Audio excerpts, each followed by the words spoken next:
The sun beat down on Ouagadougou that afternoon, heat shimmering on the dusty roads. President Ibrahim Traoré had just wrapped up an unannounced visit to a neighborhood school. His convoy waited by the roadside, black SUVs lined up neatly, their engines humming.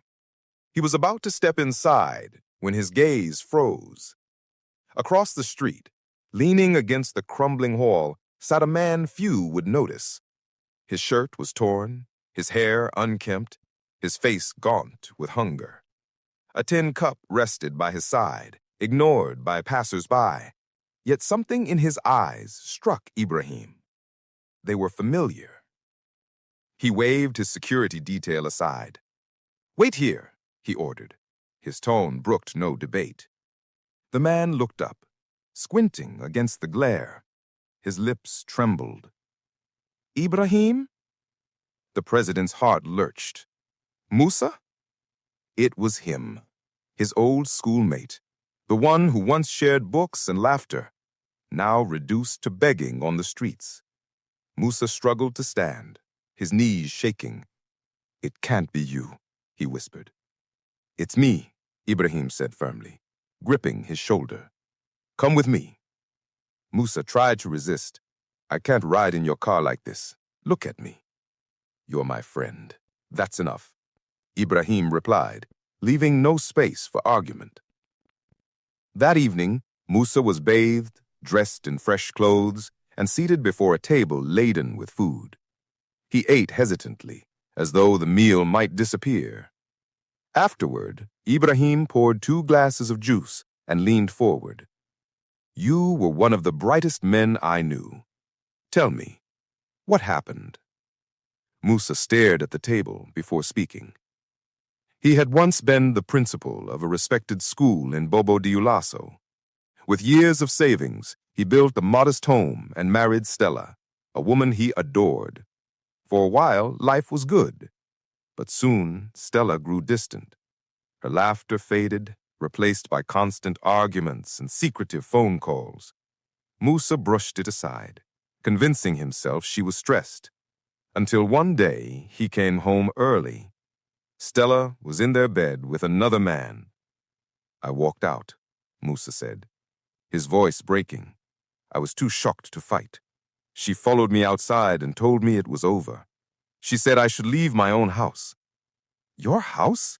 Ibrahim asked in disbelief. "She dragged me to court, claimed the house was hers, with forged papers to prove it. The judge ruled in her favor. I lost everything. My job, my savings, all gone." His hands trembled as he continued. "I stayed with a friend for a while, but shame drove me away. Soon I was on the streets, begging for scraps. I hated waking up. Ibrahim, I wanted to die." Silence filled the room. Finally, Ibrahim spoke, his voice steady. "You didn't deserve any of this. But hear me. You will not stay broken. I promise you. This story will change." The next day, Ibrahim arranged for medical care, a haircut, and new clothes. The man in the mirror was no longer a beggar, but someone rediscovering himself.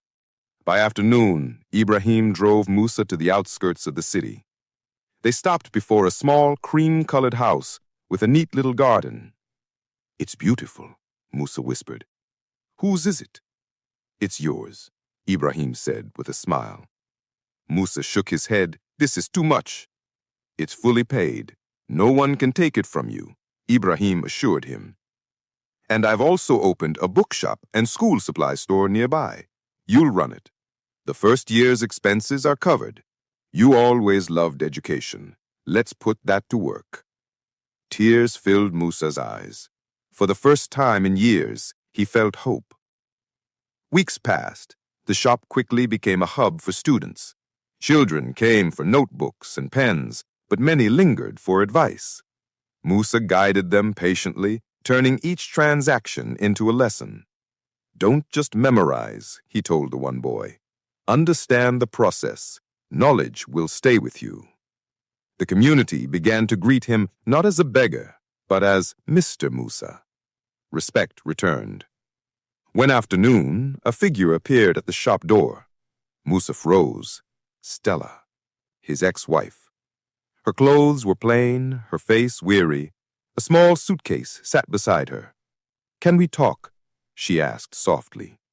"What do you want, Stella?" Musa said, folding his arms. She broke down. "The man I chose over you abandoned me. He sold the house, emptied my account, and left with another woman. I have nothing. Please let me stay, just for a while." Musa breathed deeply. The woman who once cast him aside was now begging. "Stella, I forgave you long ago, but I've moved on. My life is peaceful. You chose your path, and I've chosen mine." Her eyes pleaded, but Musa stood firm. "I wish you well, but this is not your home." That night, he called Ibrahim. She came back. "And?" Ibrahim asked. I told her no. On the other end, Ibrahim's pride was clear. "That's strength, my brother." Life brought new blessings. One morning, a woman entered the shop asking for textbooks. She wore a simple blue dress, her smile gentle. "I'm Grace," she said, introducing herself. "A teacher, a widow, raising her daughter, Rachel, alone." Soon, Grace's visits became frequent. She and Musa shared conversations, laughter, and eventually meals. Rachel adored the little reading corner Musa built in the shop. Slowly, he began to feel something he thought he had lost forever: companionship. One golden evening, Musa knelt before Grace in a quiet garden. "I don't have riches to give," he said, holding a small ring, "but I can offer peace, respect, and love. Will you marry me?" Tears filled Grace's eyes. "Yes, Musa, 1,000 times yes." Their wedding was small but joyful, attended by neighbors, friends, and President Traoré himself. Ibrahim hugged him and whispered, "You've found peace." Musa's new life blossomed. With Grace and Rachel beside him, he thrived. The bookshop grew, but more importantly, he used his experience to help others. He founded a shelter for men who had lost everything, offering skills training and small business opportunities. "I was once where you are," he told the first group. "One act of kindness changed my story. Now I want to change yours." Word spread quickly. Musa became not just a shopkeeper, but a mentor and leader. At the National Youth Conference, President Traoré invited him to speak. Musa stepped onto the stage in a neat gray suit, shoulders squared. "I was a man who lost everything," he told the audience.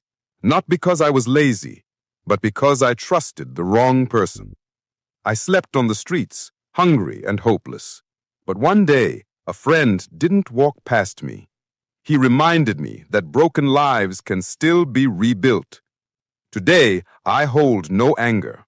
The best revenge is peace, joy, and moving forward. Your story can change if you don't give up." The hall erupted in applause. Months later, Ibrahim invited Musa to the palace. In the garden, he handed him a small box. Inside lay a golden medal. "For your work with the Musa Foundation," Ibrahim said warmly. Musa embraced his old friend. "You didn't just give me a house or a business. You gave me back my dignity and the chance to help others."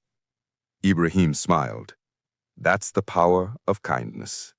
One hand lifted can change a life. That evening, Musa sat with Grace on their porch, Rachel playing nearby. The stars glittered above. "Do you ever think of Stella?" Grace asked softly. "Not with anger," Musa replied. "I just wonder how someone could throw away Gold for dust." He squeezed her hand. "But I gained a queen, and that's all that matters." He looked up at the night sky, gratitude filling his chest. Once he had been a broken man with nothing. Now he had more than he ever dreamed: love, respect, and peace. His story was living proof that no matter how far you fall, you can rise again. And sometimes all it takes is one act of kindness to begin. If Musa's journey inspired you, don't keep it to yourself. Hit that like button, share this story with someone who needs hope, and subscribe for more stories of courage, kindness, and second chances. Because sometimes one story is all it takes to change a life. Musa's journey inspired you. Don't keep it to yourself. Hit that like button, share this story with someone who needs hope, and subscribe for more stories of courage, kindness, and second chances. Because sometimes one story is all it takes to change a life.